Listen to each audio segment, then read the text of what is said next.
Tidak. Kami dari kelompok 4 akan mempresentasikan tentang tugas besar metode pelaksanaan konstruksi, yaitu tentang perancangan metode konstruksi pekerjaan tanah bendungan utama di proyek Bendungan Tugu.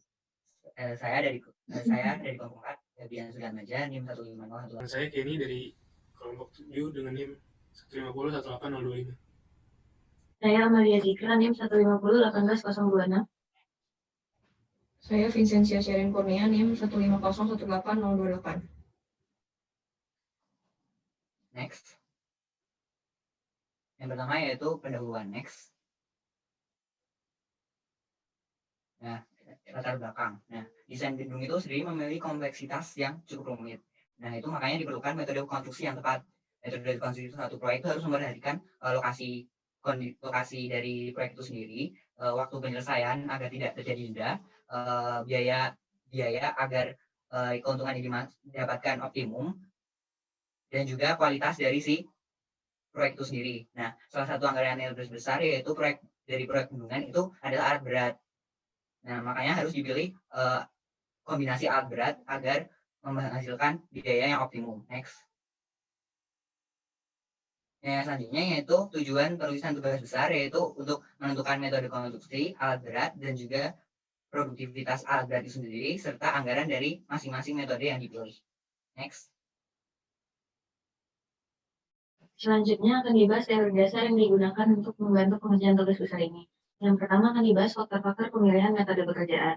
Setiap pekerjaan pada proyek memiliki beberapa pertimbangan yang berbeda untuk setiap pekerjaannya. Contohnya untuk pekerjaan tanah, pemilihan metode pekerjaannya sangat dipengaruhi oleh jenis alat yang digunakan dalam metode pekerjaannya. Contohnya untuk pemilihan alat, berikut adalah faktor-faktor yang mempengaruhi pemilihan alatnya, seperti biaya kepemilikan, biaya operasi, ketersediaan suku cadang, tipe peralatan, efektivitas operator, dan lain-lain. Selanjutnya terdapat klasifikasi alat berat, yaitu berdasarkan fungsi dan berdasarkan operasi. Alat berat yang memiliki fungsi yang sama dapat menggantikan satu sama lain dan dapat dijadikan alternatif untuk dicari mana yang lebih efektif.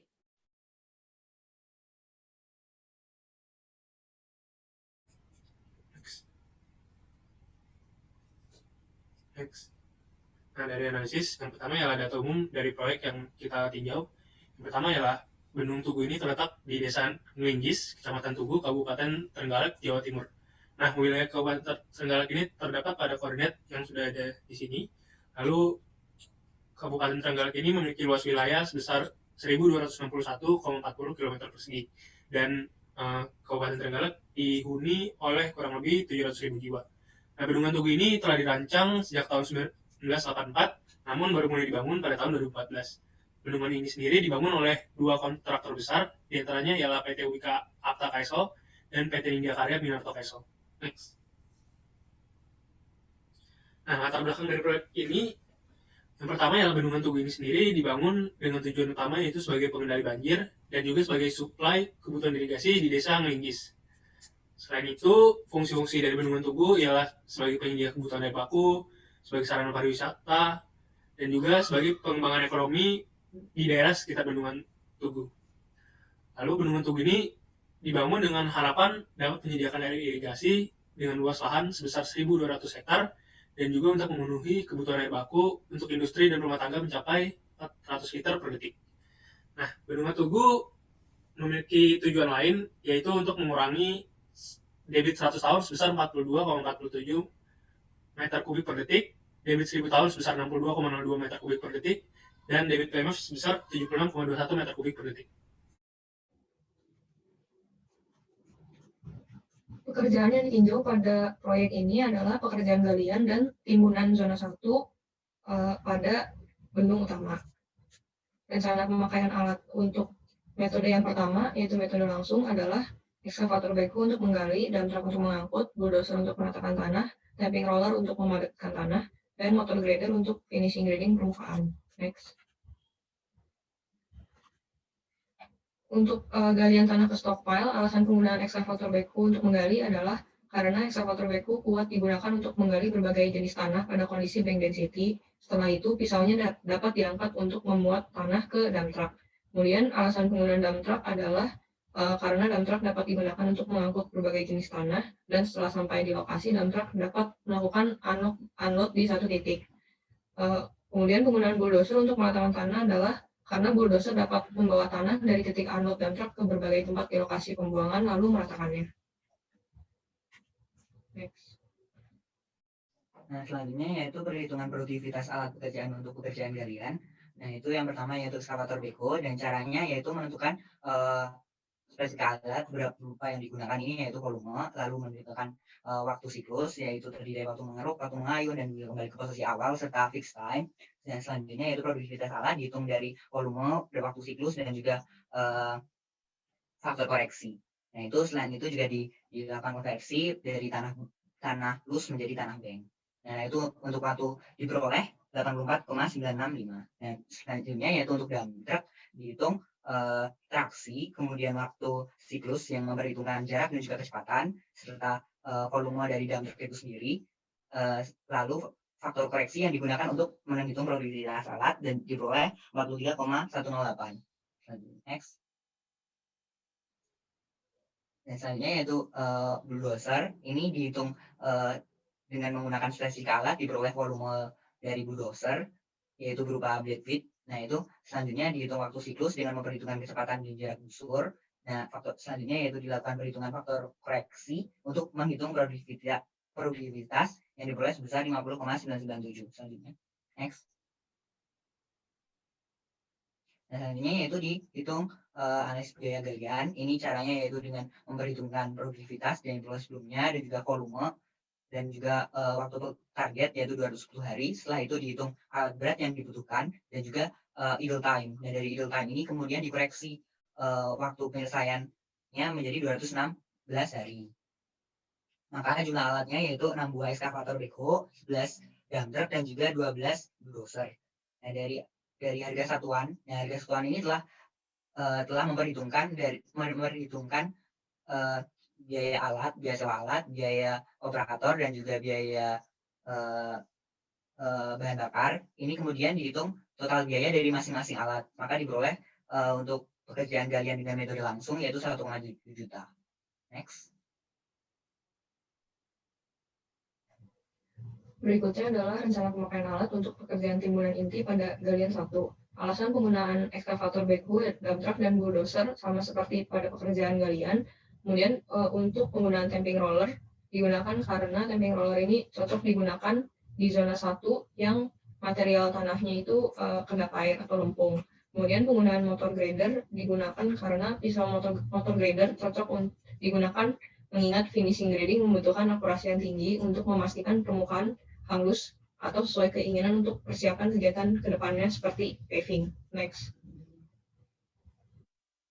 Untuk perhitungan produktivitas alat pekerjaan timbunan ini untuk ekskavator beko dan juga dump truck sama. Hal yang membedakan hanya faktor tanah. Untuk galian dan timbunan berbeda. Untuk ini karena jenis tanah timbunan dan juga galian itu sendiri berbeda. Untuk yang pekerjaan timbunan digunakan 0,8, sehingga untuk ekskavator beko diperoleh produktivitas 98,56, sedangkan dump truck 50. Selanjutnya next. Nah, untuk bulldozer juga sama, diperoleh 59,157. Untuk tapping loader ini memperhitungkan volume, faktor koreksi, kecepatan, tebal dan tinggi kompaksi. Nah, itu untuk memperhitungkan produktivitas sehingga diperoleh 64,8. Next. Sedangkan untuk motor grader caranya dengan memperhitungkan waktu siklus dengan menggunakan kecepatan dan juga jaraknya, lalu faktor koreksi, volume, ketebalan, dan diperoleh 169,082. Next. Sedangkan untuk analisis biaya, volumenya berbeda dengan sebelumnya dan juga waktunya 690 hari. Sedangkan untuk prosesnya sama seperti sebelumnya sehingga diperoleh 4,7 juta. Next.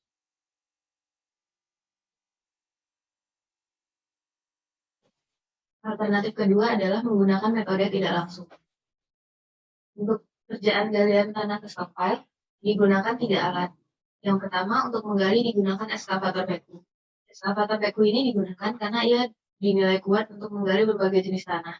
Selain itu, pisaunya dapat diangkat untuk memuat tanah ke dump truck.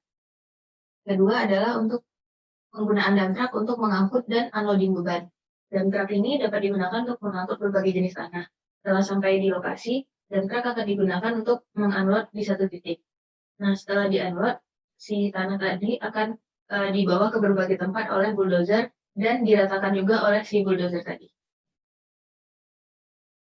Berikut adalah analisis produktivitas dan analisis biaya dari berbagai pekerjaan galian. Nah, analisis biaya dan analisis produktivitas pada metode ini sama dengan analisis biaya dan analisis produktivitas pada metode langsung. Nah, selanjutnya, untuk pekerjaan timbunan inti, terdapat 3 alat yang digunakan. Yang pertama, digunakan scraper untuk menggali, mengangkut, dan meratakan tanah. Scraper ini dipilih karena alat ini serbaguna, dapat digunakan untuk melakukan kegiatan berturut-turut. Scraper ini dapat digunakan untuk mengangkut karena jarak lokasi galian dan lokasi timbunan itu relatif dekat, yaitu 0,15 km, sehingga scraper masih efisien untuk digunakan. Selanjutnya, untuk memadatkan digunakan pneumatic roller. Berbeda dengan metode langsung, pneumatic roller ini digunakan karena sama-sama bisa digunakan untuk memadatkan material kedap air atau tanah lempung. Nah, yang terakhir digunakan motor grader untuk finish grading dari permukaan tanah. Pisau dari motor grader ini cocok digunakan untuk finish grading dari si permukaan agar menjadi halus dan berakurasi tinggi. Si motor grader ini juga cocok digunakan pada material yang keras dan kering hasil pemadatan. Berikutnya adalah produktivitas alat pekerjaan pada timbunan. Yang pertama yaitu pada scraper. Jadi dihitung dulu cycle time-nya. Cycle time ini dihitung dari hold time, return time, loading time, dan fixed time. Fixed time ini diperoleh dari data alatnya. Next.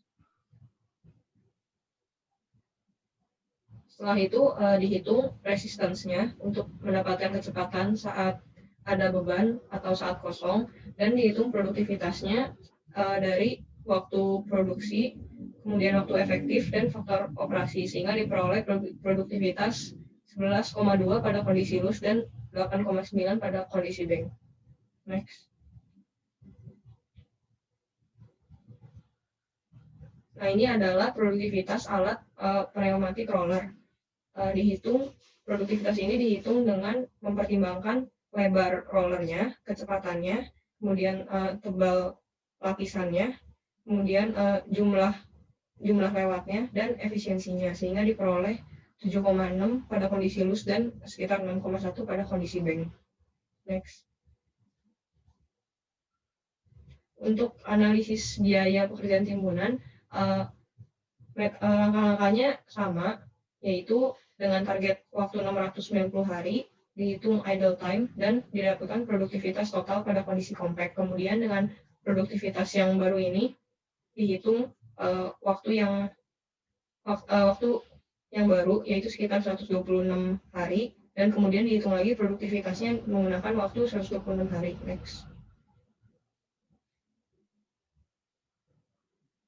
Kemudian diperoleh jumlah alat, dan dengan menghitung koefisien alat dan biaya alat per jam, diperoleh total biayanya untuk pekerjaan timbunan metode tidak langsung, yaitu sekitar 1.160 juta. Biaya ini sudah termasuk biaya sewa alat, biaya operator, dan biaya bahan bakar.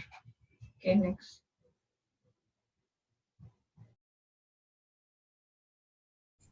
Dari 2 metode yang sudah dilakukan ini, terdapat komparasi yang ada seperti di bawah ini. Dapat dilihat bahwa total biaya yang dikeluarkan untuk metode pekerjaan langsung lebih besar dibanding total biaya yang dikeluarkan pada metode pekerjaan tidak langsung. Selain itu, waktu penyelesaiannya juga lebih sedikit metode pekerjaan tidak langsung.